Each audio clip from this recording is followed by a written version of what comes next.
welcome back, friends. If you're new around here, I'm Big Gator. If you came looking for the sharpest tennis bets, you're right where you belong. Right now we're covering ATP Athens and Metz.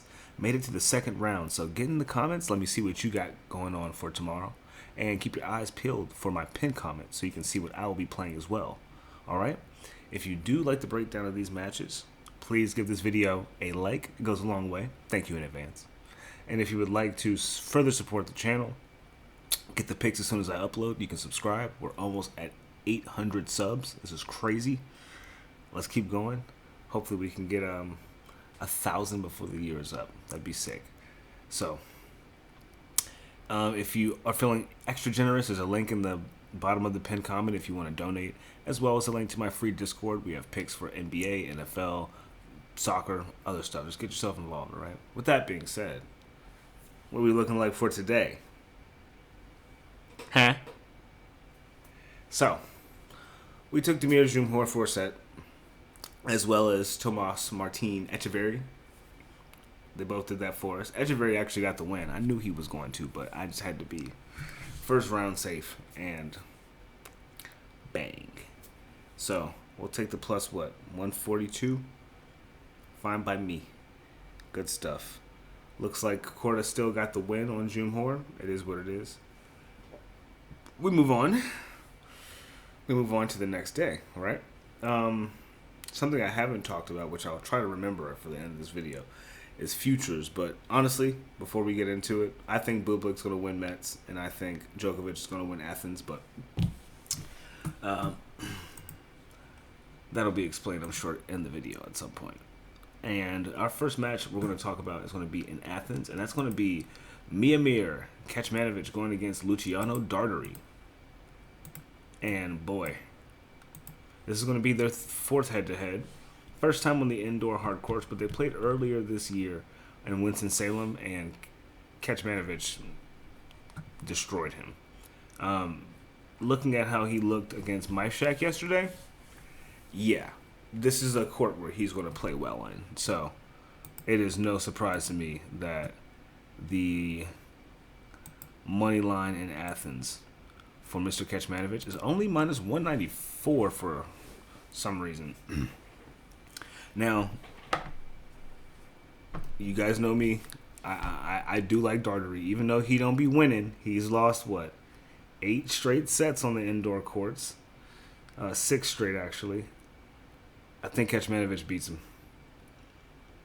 Kazo was a challenge for him. Kecmanovic will be light years ahead of that, in my opinion. The way he played against Maifshak, he's so sharp on the lines right now. He's playing right within the margins so well.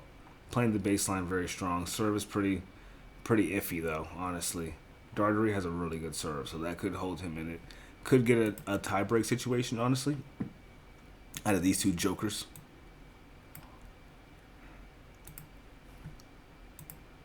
Let's see what that's priced at. Plus 125. You heard it here first, if it happens. I like Kecmanovic, man. I like Kecmanovic. And with that, I'll move on. But before I do, let me go into their stats. If you don't know, Darderi has a terrible indoor and hardcourt record. He's much more of a clay player.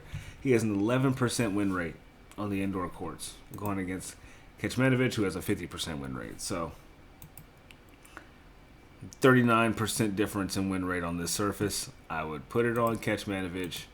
It's a great price to take him, even though I hate going against Darderi. But he's in a stinker, and maybe he's on a stinker on this entire surface. So with that, we'll move on.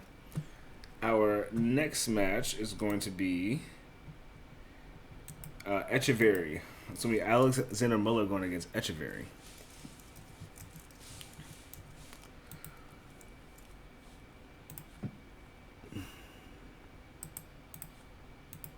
And this is going to be their second head-to-head. They played earlier this year on the clay in an almost double tiebreak, going Muller's way in Rio de Janeiro. But now we're going to be in Athens.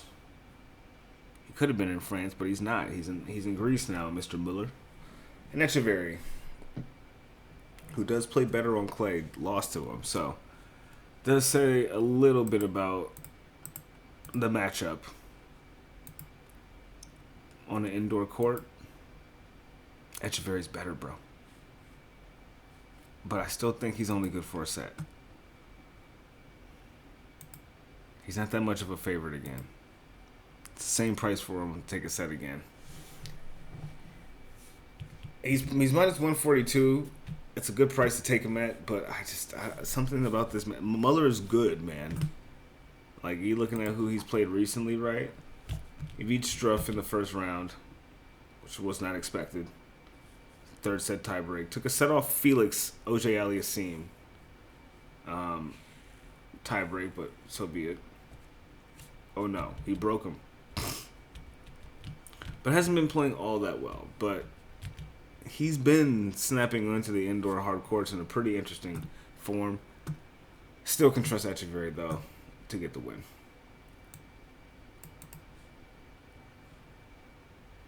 Etcheverry's got a 60% win rate, going against a 49% win rate, as I said before. So, yeah, I'm happy with that. And our next match is going to be Yannick Hanfmann going against Vukic.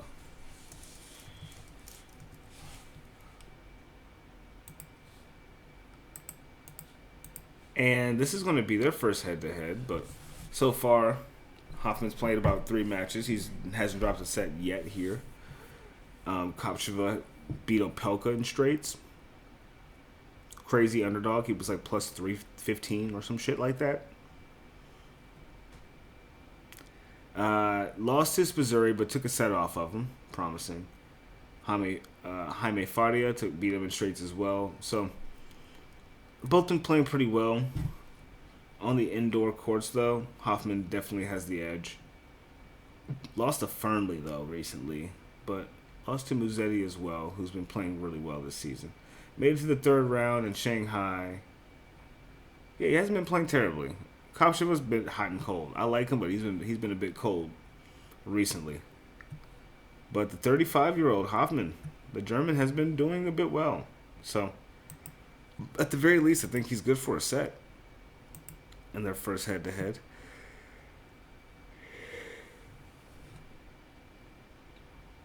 Excuse me. Well, forget that idea. He's minus 310 as a favorite, so I guess you know what to do there. Looking at how they play on the indoor courts, Hanfmann's got a 57% win rate, going 9-2 this season. Kopriva's going 2-3 this season with a 44% win rate, so maybe that's what that number's coming from, that price. Yeah. I don't think he wins at a minus 310 level, though, so I wouldn't play it just because I don't think it's worth the price. But he should win. Kopriva could upset though. He's got a decent serve. He's just had to work on it on the surface, and once he gets it right, I'm sure he'll be a bit of a problem. So we don't know if that's going to be tomorrow or not, though, and I don't care to bet on that. So with that being said, we're going to move on to the next match, and that's going to be Stan the Man Wawrinka going against Lorenzo Musetti. And this is going to be a battle of the one-handed backhands. 17 years apart with the same backhand. This is going to be their second head-to-head. They played 5 years ago. Musetti beat him 6-0, 7-6 in Rome on the clay. But Musetti lost in 3 sets to Sonego recently in Paris. And got Wawrinka, who beat Vukic. I think that was an upset right there. Quite an upset there. So, hard to say, Stan's getting a bit old, but he pops into these tournaments, wins a few matches, and hops out. Does better in the challengers, so I don't know what we're going to get from Stan the Man here. I'm hoping that he gets the win, honestly, and my purest of souls. He's a plus 420 underdog. Him to get a set is plus 120.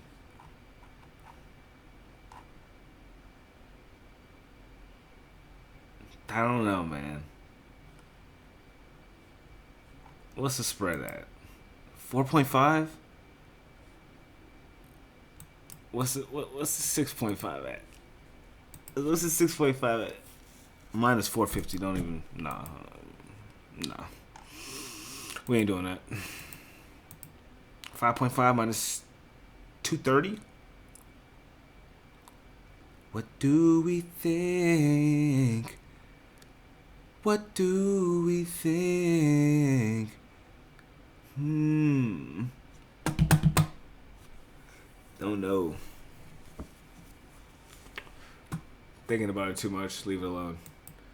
Take us to our next match, which is going to be Brandon Nakashima going against Marcus Giron.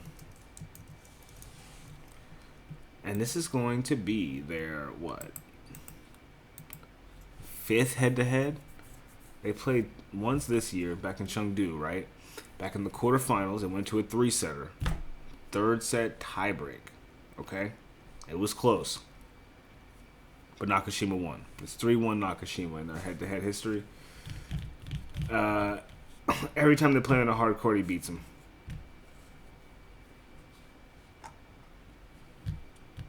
Giron got through Martinez pretty convincingly today. Nakashima didn't get through Muller. He hasn't been doing too well, honestly. He's been in a bit of a weird flux of form. Same with Giron, so I really don't like this match. Do I think he can go to 3 sets? Sure. I don't care. Nakashima's a favorite by minus 146. Like, don't touch that, man. Don't touch that. If you can hear my voice and see me, don't do it. Just watch the match and be like, damn, I was going to actually bet on that, and good thing I didn't. But hey, if you're certain about something, take it. Maybe I'm just not the one that sees it. And with that, that does close out everything that is going down in Athens for me. We can move on to what's going on in Metz, though. Back to France. And our first match is going to be, what is this, Dan Added? Okay. We got Dan Added going against Kyrian Jacquet.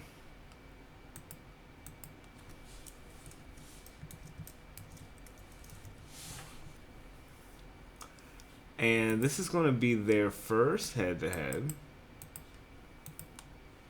Second head-to-head. They played earlier this year in Saint-Tropez in the Challenger. Added beat him in straight sets, 6-2, 6-4 on the hard courts in Saint-Tropez. Lost to Passaro, in straights and qualies, but he beat Tristan Schoolkate in a pretty lengthy match, 6-4, 7-6, 6-7. But looks like this Jacquet kid's been playing 3-setters all day. So maybe take the over games for this matchup here, if anything.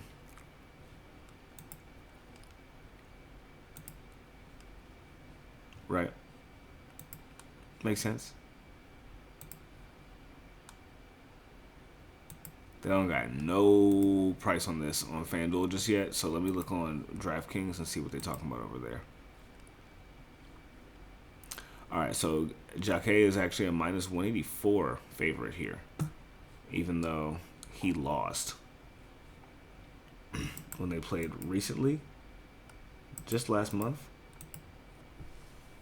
But if you're looking at the indoor hard court record, Dan Added, look at this. What the fuck? He's French playing in France, and he's 22-11.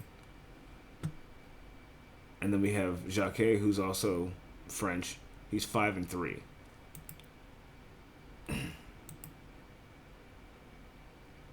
Why is Dan Added a favorite? I mean, an underdog. He plays like significantly better. He's ranked 204. The other guy's ranked 156. Excuse me. Jacquet just won the Challenger. We talked about him last match, right? New Delhi. He won that earlier this year. He has a few titles.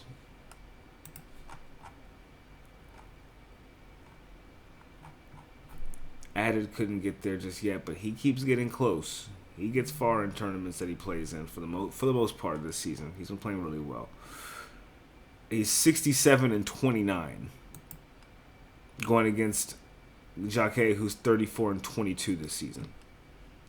I think Dan Added will get a set. I don't know much about the guy, but I think he should be able to get a set. And I guess we'll see tomorrow in second round videos on Tennis TV.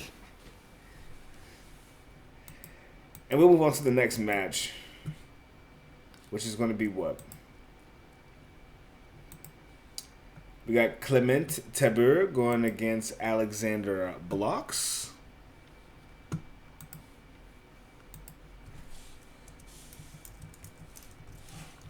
And this is going to be their what? First head-to-head?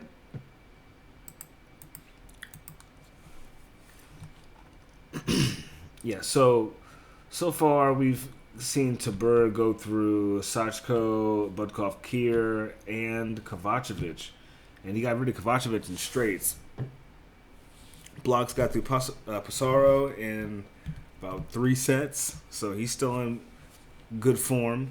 Just came off that Bratislava title win, so he's still kicking, still doing well. This should be an interesting matchup. I don't know how these guys play specifically. I guess I can find out real quick.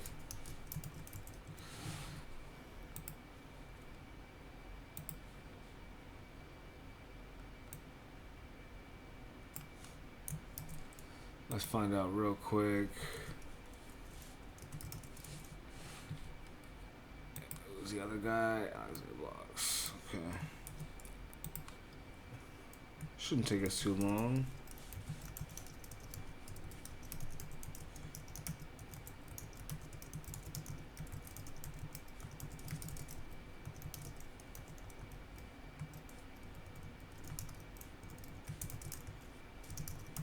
All right. Let's see. So I can inform myself to you all.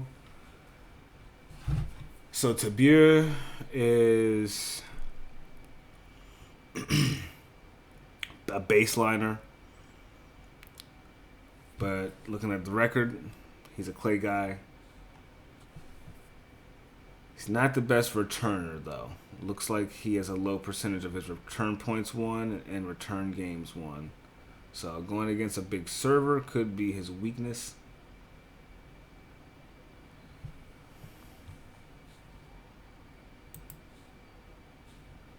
Which is something that Blockx definitely comes with. A very strong presence on the hard court, aggressive baseliner. He's a bit inconsistent. But he relies on power, and that means that his serve is probably pretty nasty. His forehand is often cited as a major weapon. Reached the top ATP 105 and won multiple challenger titles. Okay, so, yeah. I like this this Blockx kid getting a set. Let's see what the price is at. I actually like him winning more games. Minus 242 money line for Blockx. I like the minus 2.5 game spread for him too. Tie break in one set and a break in the other. Just off the serve and the inconsistency. Kind of hold us if we would take something like the minus 3.5, which means that he wins by 4 games. So that means he wins like 6-4, 6-4, for example. I think he will win something more like 6-4, 7-6 at its closest. So it's priced a little bit better than taking his money line, just a little bit more. It's minus 165 for the game spread, minus 242 for the money line. So we'll go with that. I like that idea. And next, I'm gonna butcher this kid's name. I'm sorry, but our next match we have is our boy Leonard Tien going against Mr. Moez Echargui. Sorry, bro. Forgive me. Forgive me. Put in the comments how to pronounce it if you are Tunisian and understand the name. Thank you in advance. Anyway, the 32-year-old Tunisian is going against 19-year-old American learner Tien. This is going to be a good one. First things first, I got to see what this Moez guy is doing against lefties.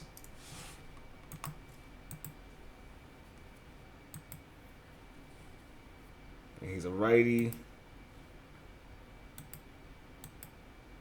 He's 6-3 against lefties.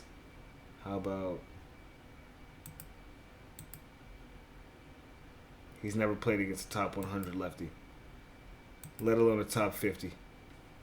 Has he ever played a top 50 player in his entire career? Let's see.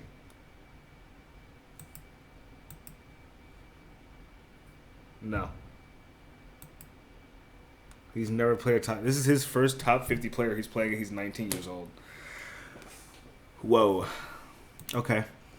Well, let's check this out. Let's see how he does against lefties in his entire career as well.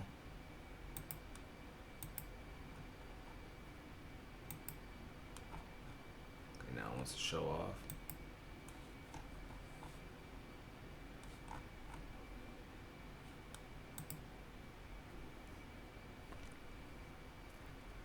Now wants to show off. Okay. Anyway, learner Tien is, so far this season, he's 2-1 on the indoor courts with a 71% win rate. Going through Hugo Blanchet in France in straights. Beating the Frenchman in France is definitely a whew. Then we have the Tunisian 32-year-old Echargui. I don't know how to say it. We'll call him Mo for short. He's been playing very well this season with a 71-21 record.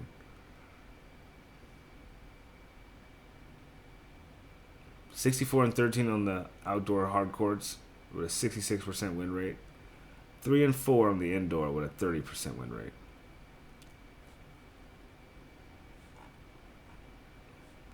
He's the guy that won Saint-Tropez Challenger. This guy's been winning challengers up the wazoo. Who the fuck? Jesus. He's been winning them out the wazoo, man. Okay, over his entire career, he's 29-23 against lefties. Now let's see. He played against Nishioka. When was that? Back in 2018. He got beaten in straight sets. It's way too long for it to matter, but definitely that was the last time he played a top 100 player, and he lost. So, Tien is slated at a ridiculous price, more than likely, given the circumstances.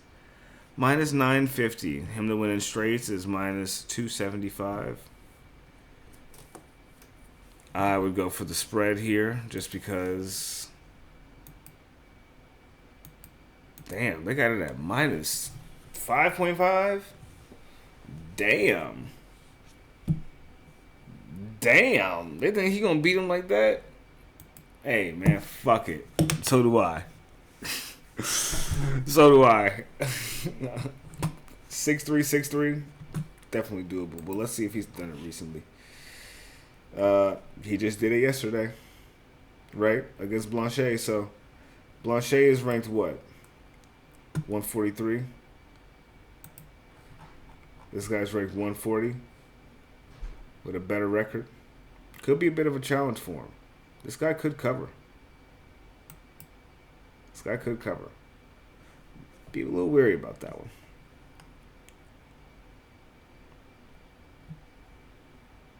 On some crazy shit, if you take him to win the first set, Mo, and then Tien to win the money line, it's plus 650. If that Mo guy can win the first set, I know Tien's winning the match. I really want to know if that happens that way, though. Interested to know.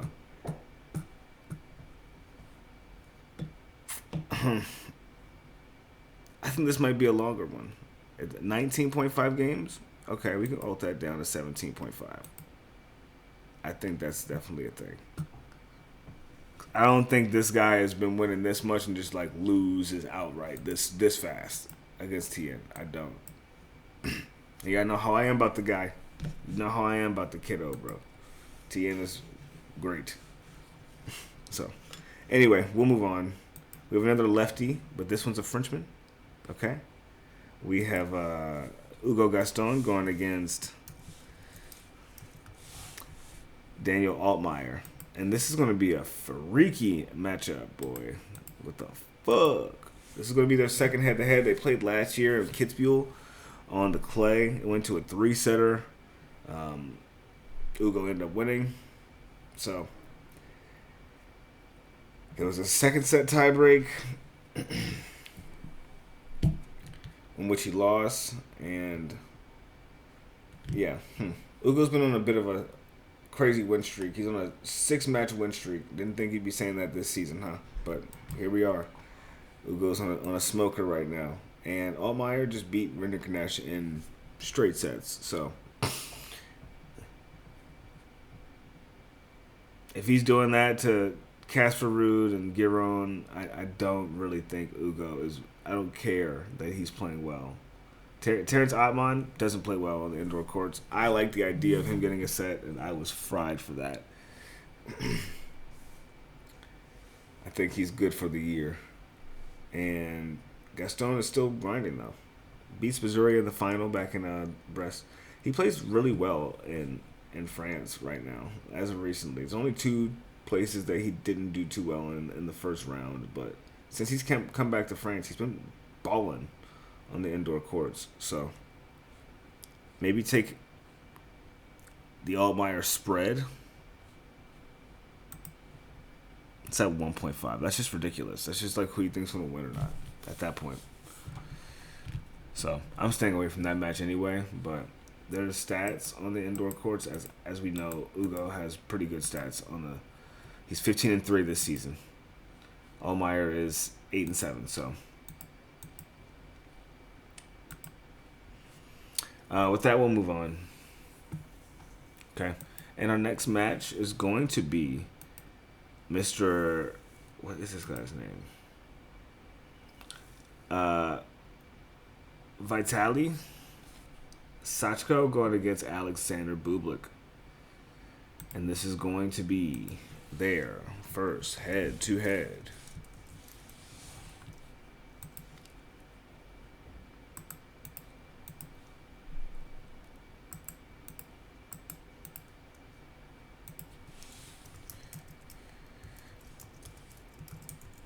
And we just saw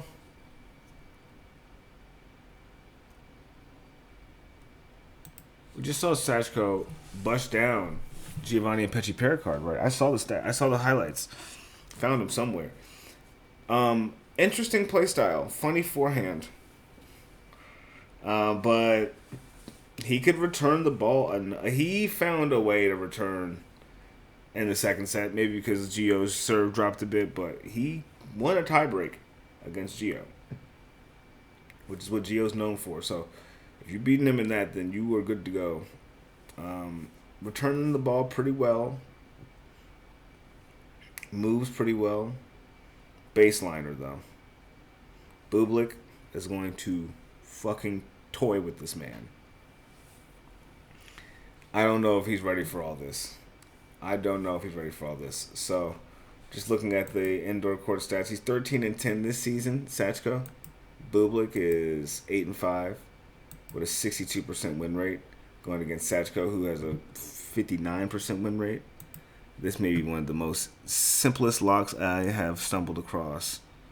What is the spread at? Where is it at? Wow. Minus 5.5 for Bublik. 4.5 has always been the old reliable. The minus 4.5 for Bublik, I think, is good money. Minus 175, I think that's good money. I think it's good money.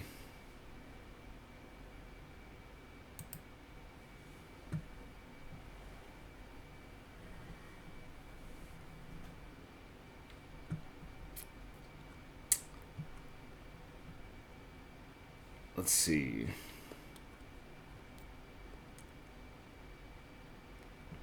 The full Y is the drop shots and the serve from Bublik. He's not going to stand a chance. He's going to be running all over the place. He's going to be lost in the sauce. But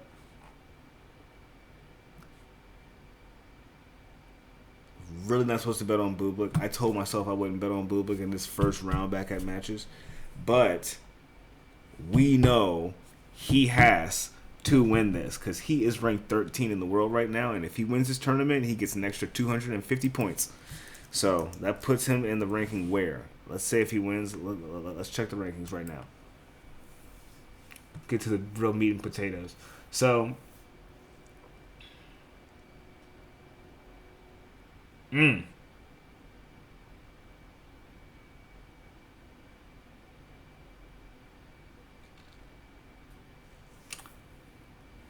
Casper Ruud. Well, Jack Draper for sure is going to drop rank. Crazy, he hasn't done shit in so long, and he's still ranked 11. Like, bro, that's so crazy, bro. Jack Draper. When was the last time you seen Jack Draper play? And he's ranked 11 in the world still. It's crazy. Just been sitting on points.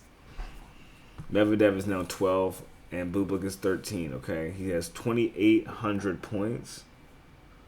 And if he wins this tournament, he gets 250. So that'll put him around 3,100 something. And Casper Ruud has 3,200, who's ranked number 10.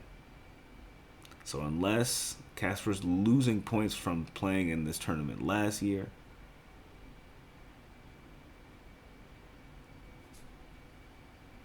Bublik may just be playing to play. I don't know. Mind you, these are honorable mentions that you can still get to the finals by being like a lucky loser, or I forgot the term they call it, but you can get like an honorable mention to not honorable mention. You can get into the draw if some of the other guys aren't able to play. You can fill in their spot, so you can kind of sub yourself in. And Bublik's been playing really well. I think he is determined to get into the finals this year. I think it'd be a great story for him. Great turnaround for him. But I also think he's playing well enough for that to actually be valid. So, I like Bublik winning at the minus 4.5. I also like him winning the entire tournament. That's just how I feel. And it'll be fun to watch him do that. So, if you're with me, let me know. We can keep on pushing, though, with our very last match, which is going to be Alexander Vukic going against Matteo Berrettini.